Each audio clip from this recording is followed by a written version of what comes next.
Hi there, my name is Johnny Burrow. I'm a broadcaster and I'm here to tell you about the brilliant work that the Millwall Community Trust do. Now, I first got involved with Millwall as a club through Love Sport Radio, where I used to work. I presented the Millwall fan show with the team from No One Likes Us Talkin, a great group of people.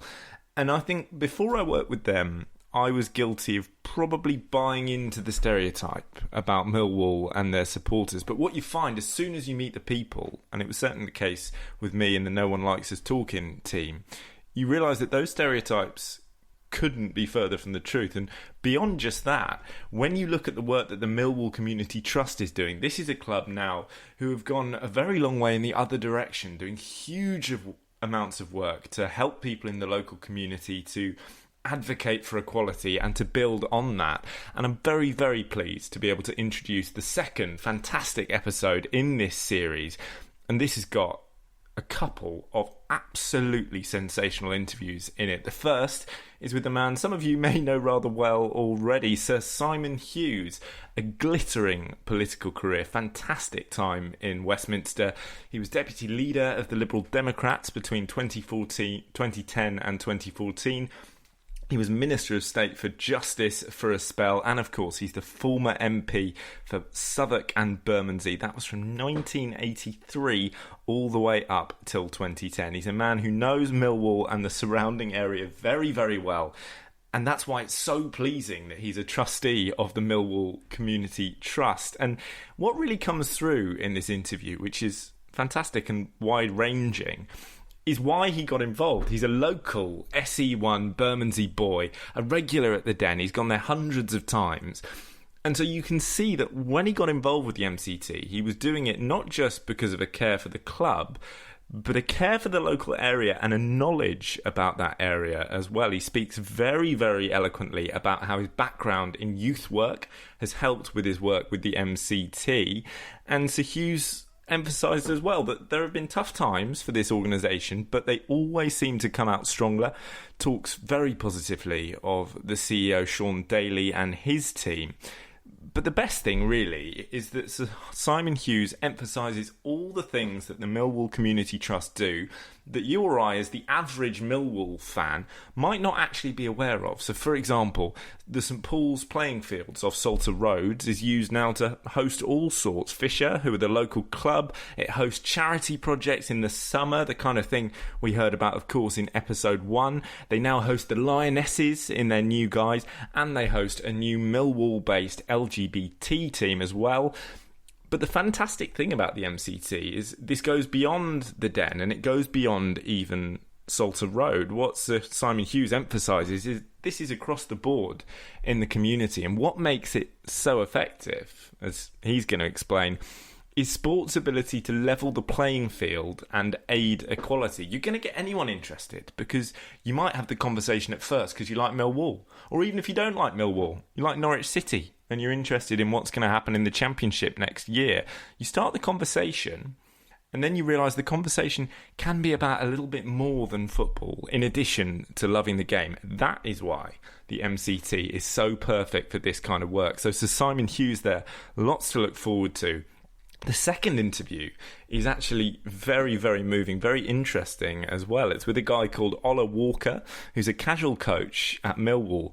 And he talks about growing up in an estate in the 90s in South London and having it explained to him when he was a kid that if Millwall were playing on the Saturday or the Sunday, you didn't leave your house because the anxiety, the fear about the stereotypes around Millwall fans was such that you didn't want to run into any.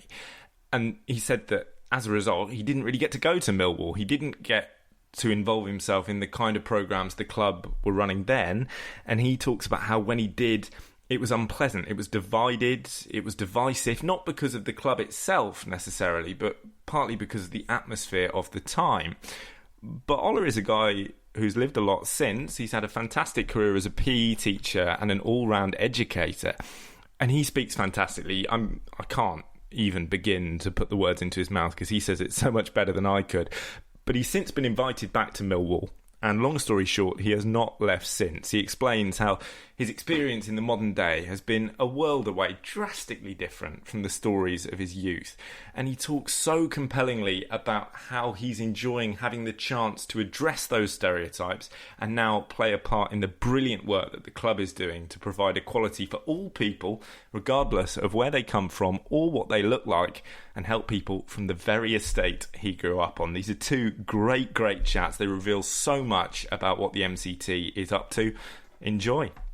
Hello, I'm George Lampey and I'm sitting with Sir Simon Hughes, typically leader of the Liberal Party between 2010 and 14, Minister of State of the Justice Department and Member of Parliament for Bermondsey and Old Suffolk between 1983 and 2015. And as a Bermondsey resident, he was like a breath of fresh air, but that would be a chat for another day, Simon.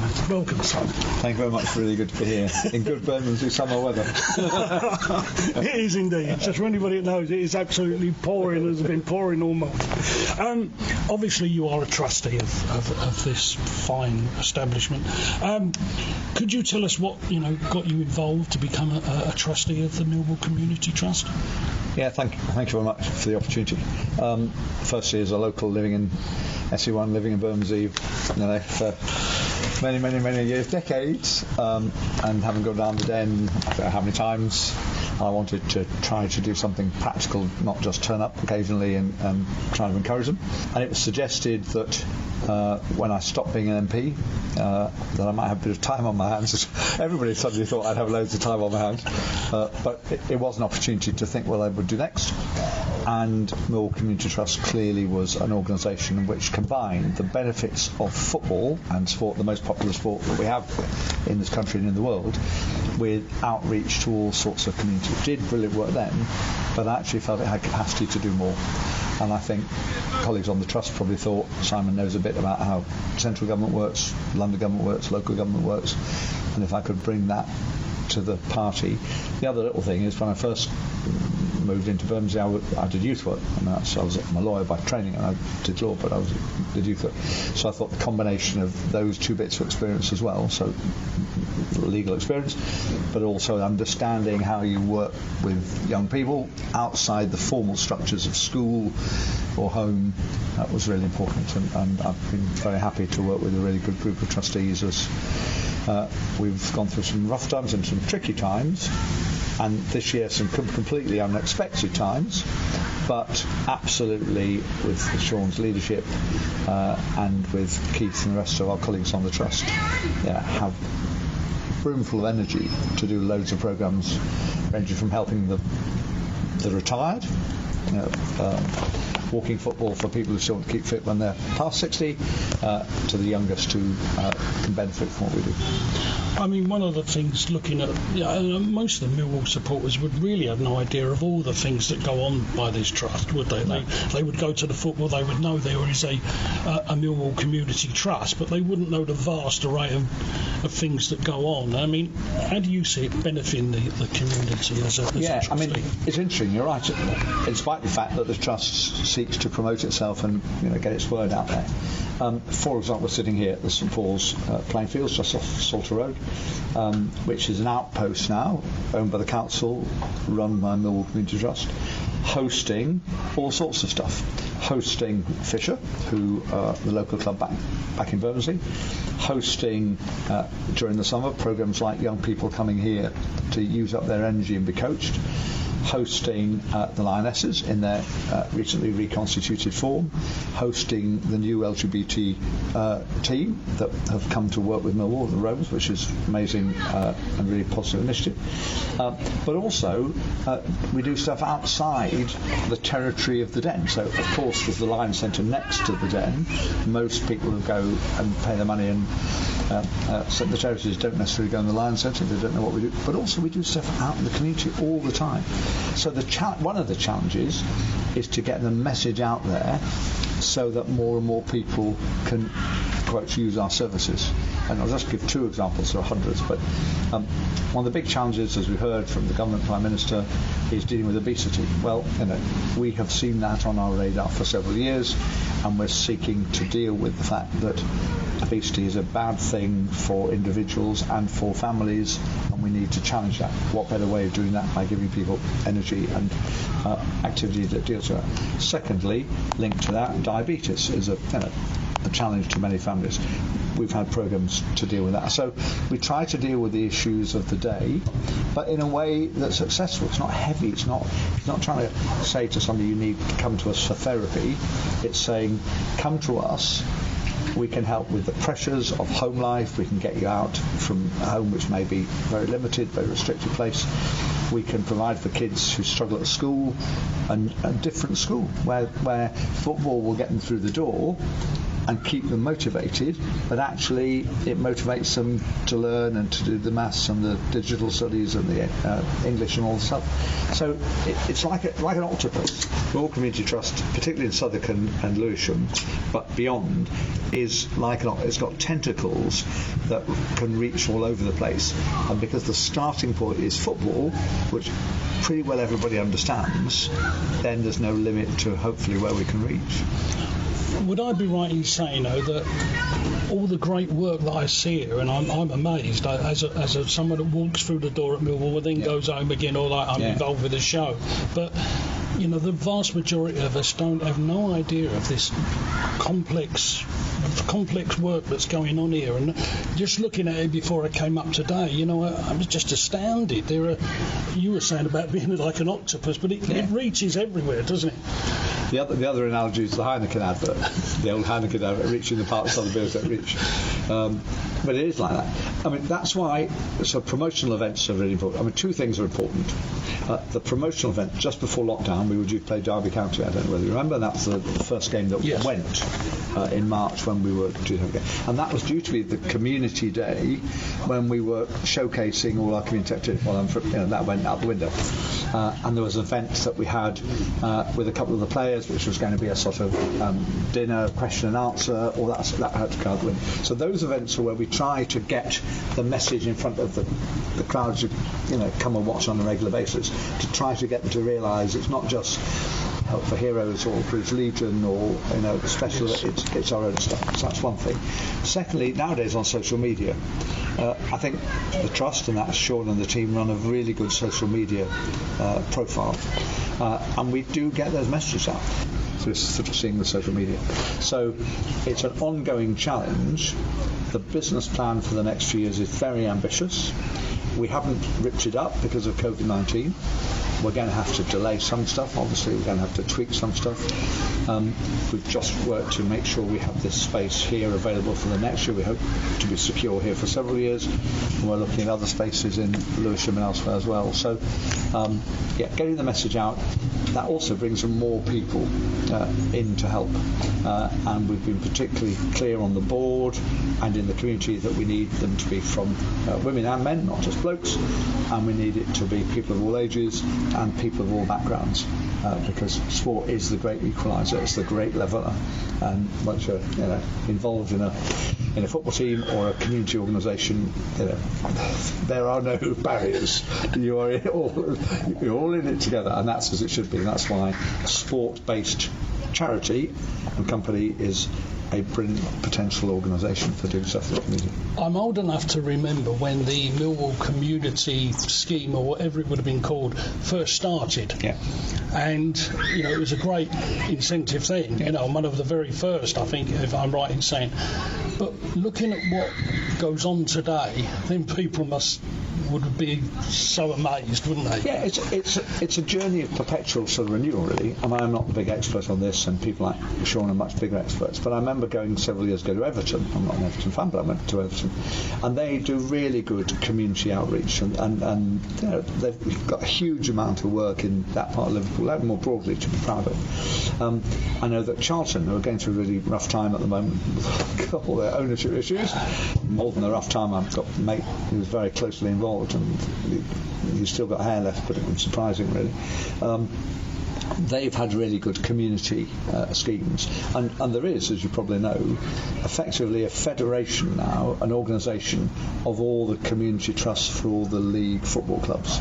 So we have the English Football League people coming down to meet with us, to hold us to account, to make sure that we're doing everything as they should. They come and review what we do. They come and make sure that we're conforming with the equality criteria, diversity criteria, and financial criteria. But we learn from them the best practice from elsewhere. So it's a learning process. We're one of the best. I don't pretend we are the best in the country, but we've come, you're right, we've come a million miles. Then people would be very proud today, I think. They would be very proud. Back. They would be very proud. And I mean, loads of people who, I know people who've obviously come since they can first remember walking. They've come to the club with their grandparents, their parents, their uncles, their aunts and so on. And they absolutely would be proud that this is not just about, you're right, paying your annual money to the club, having a seat in the stand now or standing up in the old days. It's about much more than that, and we're so well placed to do it because we start with such a we've got a reputation of 140 years or pretty well of being a club. Secondly, we're absolutely locally here. We've got great facilities. Thirdly, we've got a really good prospect now because obviously now the block from Lewisham Council has been lifted in terms of the development, and we're likely to have redevelopment of the car park site at the Den and redevelopment of the Lions Centre. Then there's a real opportunity to build the facilities we want for the next 20 or 30 years. So, yeah, they would be amazed as to where we've come, but, the numbers of people living locally has gone up. The mix of the community has changed, but football, the world over. A mate of mine who was in Parliament, somebody will have heard of Ming Campbell, who now in the House of Lords, who was a British Olympic athlete, always used to say wherever he went around the world, no matter what language people spoke, and even if he couldn't speak anything of their language and they couldn't speak any English, if you started normally talking to young people, particularly boys, but not only boys, talking about football, immediately there was a conversation and a link, and you could start an engagement. And that's why it's such a wonderful way into all sorts of other stuff. And as a trustee, where do you see the trust moving forward? Well, the answer is we have three immediate tasks in terms of the way we develop. I'll be sort of straightforward and open about that. When I joined the trust, there was one woman on the trust. She then came to the end of her term of office. We now have one woman on the trust again, a new very good local resident, Carly, who you may be speaking to later.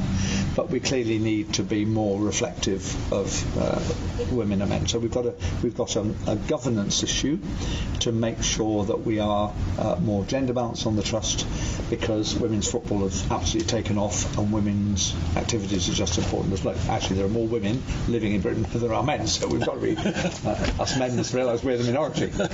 You wouldn't think so sometimes, but we are. So there's a governance issue, and we've got to make sure that the trust continues to move to be a mix of the right skills, the right people, the right backgrounds, and the right gender. So that's one challenge. The second is that we've got an immediate challenge, which is to do with the effect of COVID-19, because obviously, for example, we haven't been getting the revenue in from the use of the ground we're looking at here, and quite a lot of our revenues have fallen away. So we've got to work out creatively how, with help from grants and trusts and charities and so on, but also in other ways, that we don't have to rein back our activities too much because of the effect of COVID-19. So that's the second challenge. And then the third challenge is the one that you talked about. It's about being creative at meeting the needs of the day.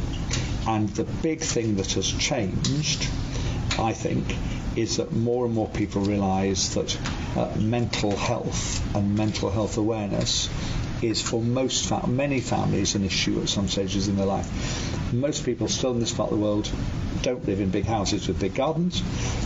Most of the kids aren't brought up with lots of spare space. The pressures on families are growing for all sorts of reasons. Social media, the fact that the phone can ring all the time, they're all pressures. We need to give people the ability to escape, be out in the fresh air, go somewhere where they can download what they want to say, Cambridge Fitzwilliam has been very good with lots of Premiership players and so on, doing that sort of stuff, and other league players. I think we have to offer spaces where we can, by physical and other activity, deal with that, not in a heavy-handed way, but just give people the ability to realise that life, the pressures can be taken off.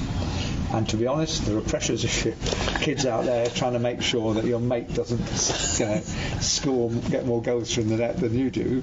But to be honest, and if you watch competitive football, we know last season trying to get in the playoffs, I mean the pressures are big pressures, but they're not in the same league as some of the pressures that people have when they're indoors. So mental health is the third challenge. Governance first, finance second, and then being there to meet people who take the pressure off mental health is the third. Well, it's been an absolute pleasure, and I know from the regeneration battle that you fought on our behalf so often. It's been an absolute pleasure. No, well, likewise, always happy to help, and I haven't regretted joining. Sometimes I thought, hang on, I'm taking on a bit more than I could do, but I've never regretted it. So thank you very much. Thank you very much. Thank you.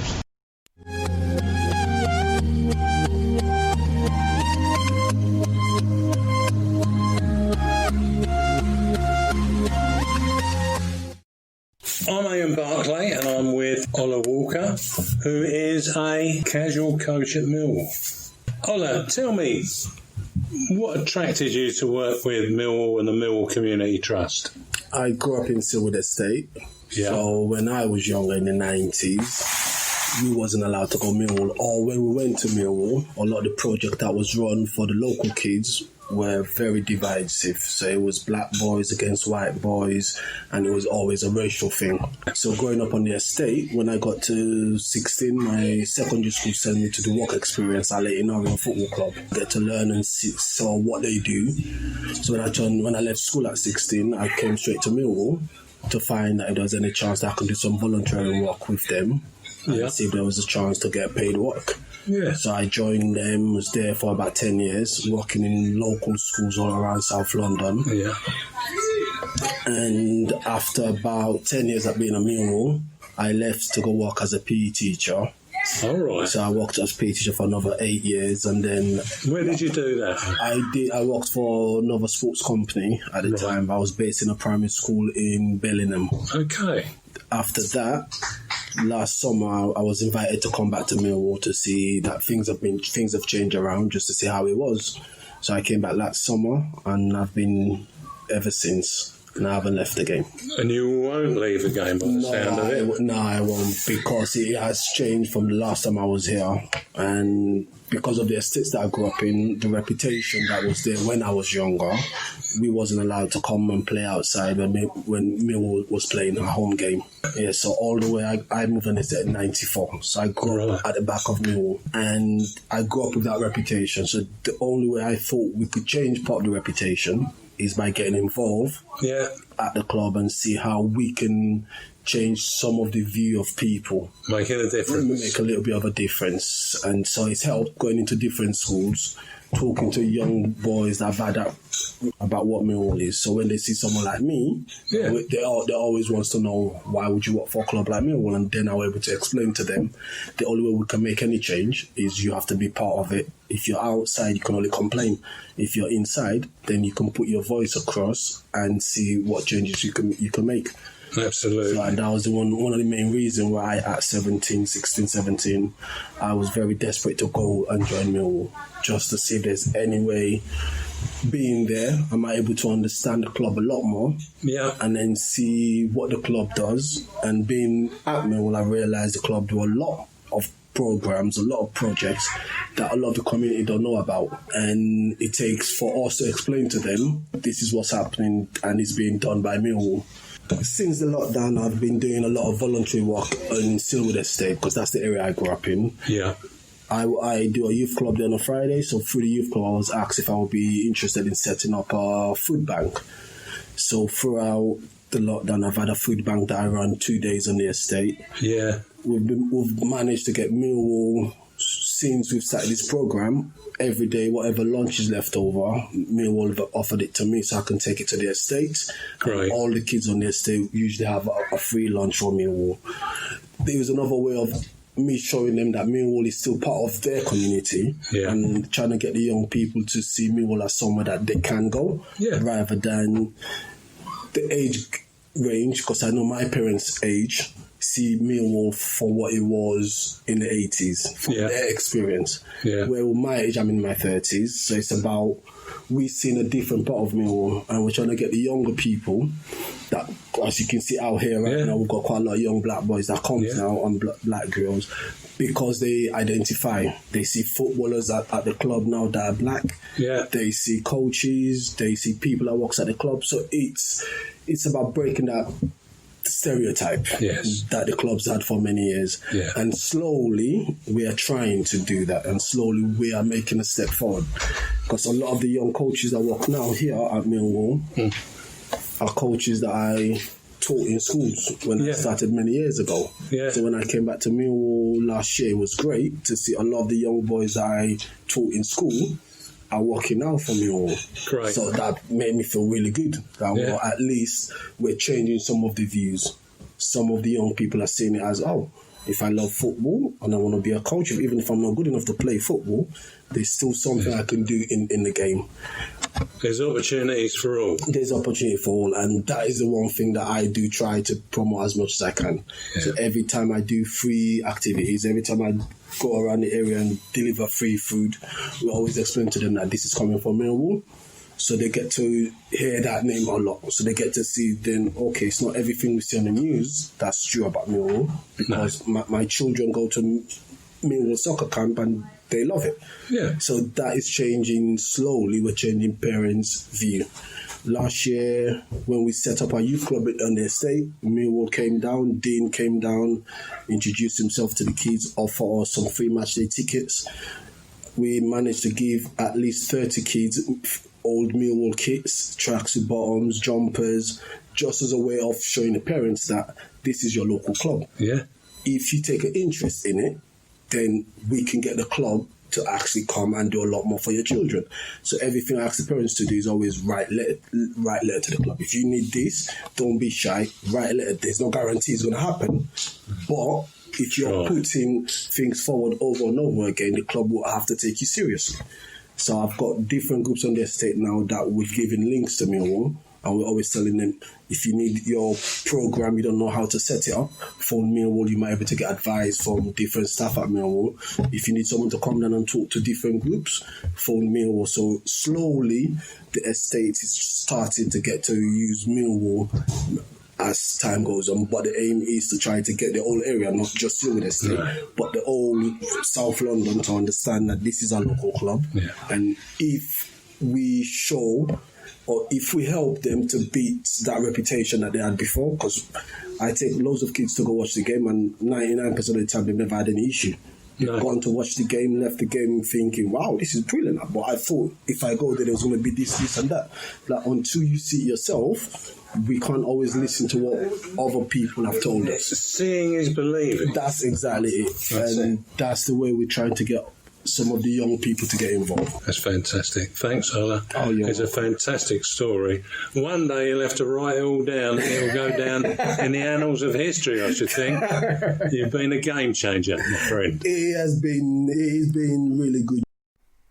What a fantastic episode that was. So interesting to hear from Sir Simon Hughes talking about how his years of expertise as someone legally trained, a former Member of Parliament, a former Cabinet Minister, is now being put to very, very good use with the MCT and helping, as he said, to get the message out there. He emphasised the importance of that, and I have to say I think this great series is doing a very, very good job of that. And wonderful to hear from Ola Walker as well, talking about how he grew up basically afraid of not Millwall the club, but Millwall the idea, this kind of overwrought stereotype that managed to pervade the media and had us all who didn't grow up in the area slightly sketchy. I think certainly before I met any Millwall fans, my perception was, oh, hang on a minute. But then you meet the people and you listen to interviews like that with Sir Simon Hughes, with Ola Walker, And more to the point, you hear about the work they're doing with the MCT to help not just Millwall fans,